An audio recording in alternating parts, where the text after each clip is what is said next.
Continuamos en el Seminario Internacional de la Red por la Rendición de Cuentas. Está con nosotros Ernesto Insunza, quien es profesor e investigador de CIESAS. Le agradecemos muchísimo que estés aquí con nosotros, Ernesto. Una vez más, gracias por estar con nosotros. No, gracias a ustedes. Estuviste en una mesa llena de interrogantes, llena de más de preguntas que de respuestas, tal vez, ¿no? Y una de ellas es, quizás la principal, es cómo lograr que la participación ciudadana tenga mucha mayor incidencia o acaso alguna incidencia en la rendición de cuentas en este país. Sí, yo creo que hay muchas preguntas porque es la parte de la agenda que tiene que ver con la participación ciudadana, yo creo que es la menos trabajada y la menos abordada de manera integral en la agenda de lucha contra la corrupción.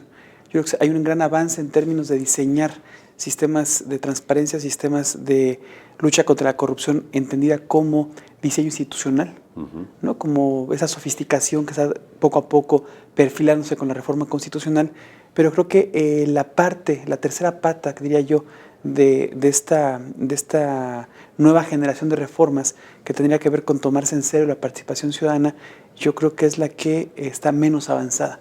Por lo tanto, yo estoy convencido que es completamente necesaria, es tan necesaria como las otras patas de la propuesta. Si estamos hablando como una mesa a partir de la cual vamos a reconstruir la democracia o construir la democracia en este país, necesitamos estas tres patas para que no se nos caiga la mesa. Esa mesa yo creo que está en construcción y por lo tanto no digo que haya pasado ya el tiempo correcto, pero creo que sí estamos en el momento de percibir, de darnos cuenta, de convencernos incluso de que esa tercera pata no es un aditamento, no es un adorno, sino que es una tercera pata.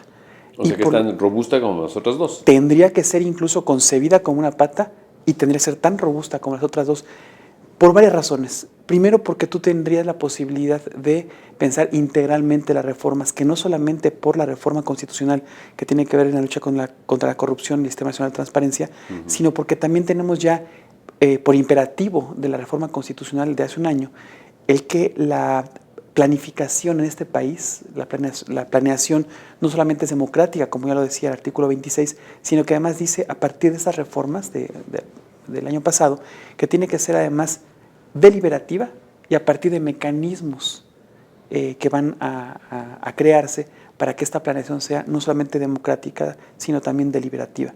Esto implica un reto de aterrizar en leyes secundarias, en reglamentos, en lineamientos que ni siquiera están en la agenda.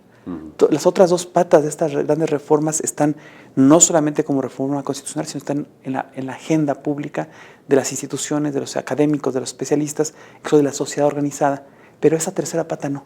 Y eso yo creo que es lo que le imprime la importancia de empezar a discutir o de seguir discutiendo, de profundizar la discusión en el contexto del seminario. Tenemos muchas preguntas, hay varias propuestas, hay mucha experiencia positiva y experiencia que no habría que repetir, como se planteó en la mesa, y es ahí donde yo creo que habría que enfocar los próximos pasos de la reflexión colectiva. Dinos, en esta última parte de tu respuesta sobre la reflexión colectiva, ¿en dónde hay que fijar la atención? Danos 2, 3 ejemplos. En primer lugar, yo creo que necesitamos identificar la participación ciudadana como una parte fundamental del nuevo pacto que se crea entre sociedad y Estado. Es decir, ¿cuál nuevo pacto? Un nuevo pacto que tenemos que entender como la participación no solamente como voto, sino como otras formas. Formas que no son una medicina de una enfermedad del gobierno representativo, sino que es un nuevo pacto en el sentido que se reconoce la importancia a través del discurso de la gobernanza, a través del discurso de la participación, de la incidencia en políticas públicas, como le quiera llamar, pero que la ciudadanía tiene el derecho de poder incidir en la política pública, no solamente a partir del voto y con la intermediación de partidos políticos, sino directamente a partir de mecanismos específicos donde pueda, de manera institucional, de manera coyuntural o incluso reconociendo su propia movilización no institucionalizada en una lógica de participación que incide en la política pública. Es una primera idea. Segunda idea, la complejidad de lucha contra la corrupción será incapaz, creo yo, de ser exitosa si no cuenta con una robusta participación, no solamente en la élite, sino a partir de la energía social que puede denunciar, puede controlar, puede fiscalizar, puede incluso detonar procesos de las instituciones para poder perseguir las redes de la corrupción. Es decir, es mucho más sencillo en términos negativos, piénsalo así, poder cooptar, poder comprar o incluso poder atemorizar a 4 fiscales, a 5 jueces, a 25 especialistas, a toda una sociedad que se involucra en cambiar los términos, como se dijo en algún momento, cambiar el lado de donde hay que tenerle miedo a la corrupción. Que si solo hay 2 o 3 Efectivamente. que están gritando en la pradera. Por ejemplo, 2 o 3 gritando en la pradera o 3 o 4 especialistas que tienen un puesto en un sistema completamente piramidal y vertical de lucha contra la corrupción. Si en cambio vemos que la información, la energía y la innovación social forma parte no solamente de la participación que define prioridades y define programas y controla las políticas cotidianas, sino que además se identifica como una pieza fundamental del engranaje de la lucha contra la corrupción, es imposible corromper a todo un pueblo, a toda una sociedad articulada en un sistema de lucha contra la corrupción. Por eso yo decía que no es posible que a esas alturas pensemos la participación como una palabra que va a completar una oración. Yo pienso que es verdaderamente uno de las partes fundamentales, uno de los cimientos que debe tener este Sistema Nacional de Lucha contra la Corrupción, articulado a un sistema, a una política pública de participación ciudadana. A ver, cuando hablamos de participación ciudadana, te pregunto, ¿cómo hacer para pasar de una zona testimonial o de protesta, ¿no?, por violación de derechos, lo que queramos, ¿no?, a una zona en la que tengamos los pies sobre la tierra y digamos, como lo dijo, por ejemplo, Mercedes Melón en su conferencia o en su participación, efectivo el ejercicio de la responsabilidad patrimonial del Estado, que ya es diferente, y es cuando entonces la sociedad organizada o las organizaciones mismas y tal hacen ejercitan acción legal contra el Estado, digamos, para poder ejercer derechos y lograr del Estado inclusive el resarcimiento del daño. Yo creo que no solamente en el daño, yo estoy pensando en la participación efectivamente como una manera en la cual la ciudadanía mantiene controlado democráticamente al poder.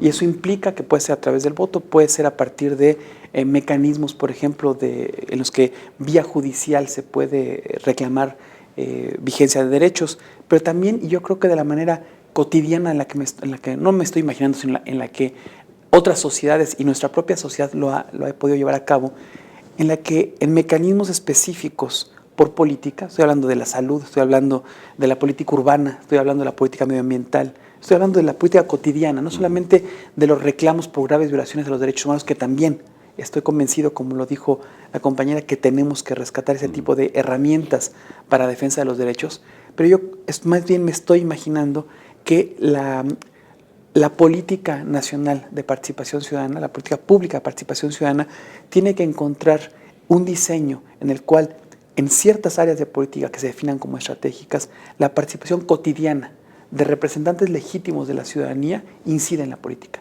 Incide, por ejemplo, en diferentes niveles. Puede ser en la creación de agenda, en la discusión de las prioridades, en los recursos que se van a llevar a cabo o se van a tomar para llevar a cabo la política. Puede ser también, por ejemplo, en espacios donde legítimamente se pide opinión a aquellos que son concernidos o, digamos, tomados en cuenta por la política porque son concernidos por esa política. Es decir, la forma en la que nosotros tomamos en serio el papel de la ciudadanía en las políticas públicas necesita no solamente estar en el papel de la protesta por fuera de las instituciones, que es lo que actualmente prácticamente estamos utilizando como principal bandera, pero tampoco en espacios consultivos de élite. Estoy pensando que para tomarnos en serio esta política pública de participación ciudadana necesitamos identificar sistemas de participación en la cual en las diferentes áreas de la política pública la ciudadanía de manera cotidiana incida en esa definición, en esa implementación y en esa evaluación de las políticas públicas. Pero mientras tanto, mientras ocurre eso, que es un poco más, me lo imagino, más macro, ¿no? Mientras tanto habrá cosas como específicas que hacer, sí, ¿no? Y meter demandas y quizás reclamo y decirle al Estado que tiene que cumplir.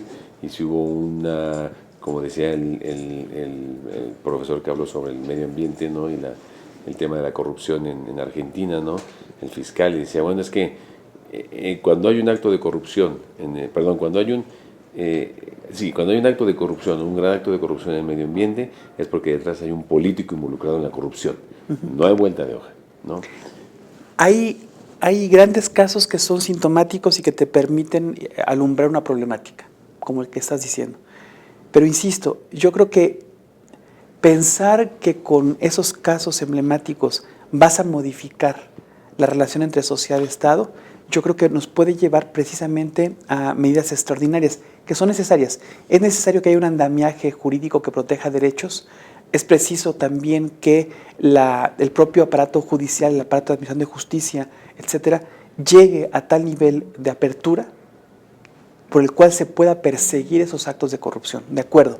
Pero yo creo que pensar que esa sofisticación técnica por la cual los contrapesos internos del Estado van a lograr la lucha ganar la lucha contra la corrupción, el éxito, me parece que es una batalla perdida.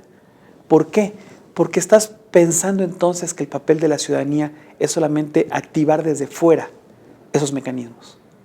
Cuando estás perdiendo toda la energía, toda la inteligencia, toda la creatividad de la sociedad, que finalmente es el soberano, para poder llevar otro tipo de control que incluso cambia los términos de la relación. Es decir, cuando tú tienes en casa a alguien, ya no le puedes engañar respecto a tus imperfecciones. No es lo mismo que te vean en la oficina arregladito de traje, a que te vean recién levantado en chanclas, ¿no? y sin bañar, ¿no? O si hay problemas. Y con pijama. O sin pijama.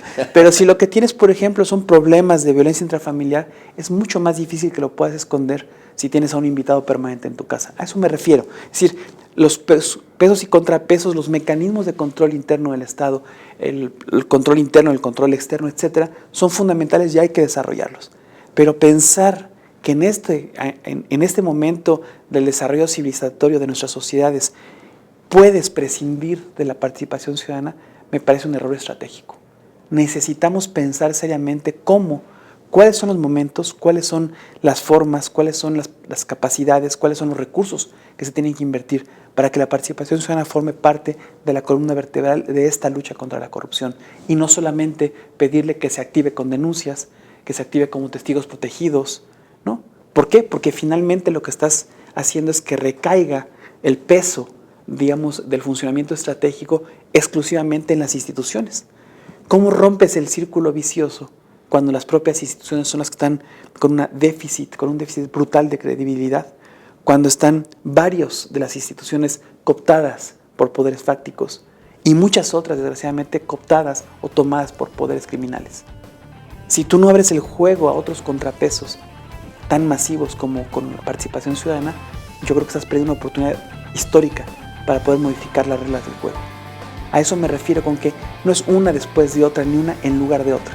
Me parece a mí que la reforma que nos estamos planteando del Sistema Nacional Anticorrupción tiene que tomar en cuenta eso que en este momento a mí me parece que está pensado como una cuestión accesoria. Y yo creo que tiene que volverse una pata equilibrada junto con los otros elementos que estamos platicando. Ernesto Insulza, profesor investigador de CIESAS, muchísimas gracias por estar con nosotros. Una vez más, gracias. Gracias a ustedes. Seminario Internacional de la Red de Rendición de Cuentas, Responsabilidad Pública y Rendición de Cuentas en la Ciudad de México. Gracias. Gracias.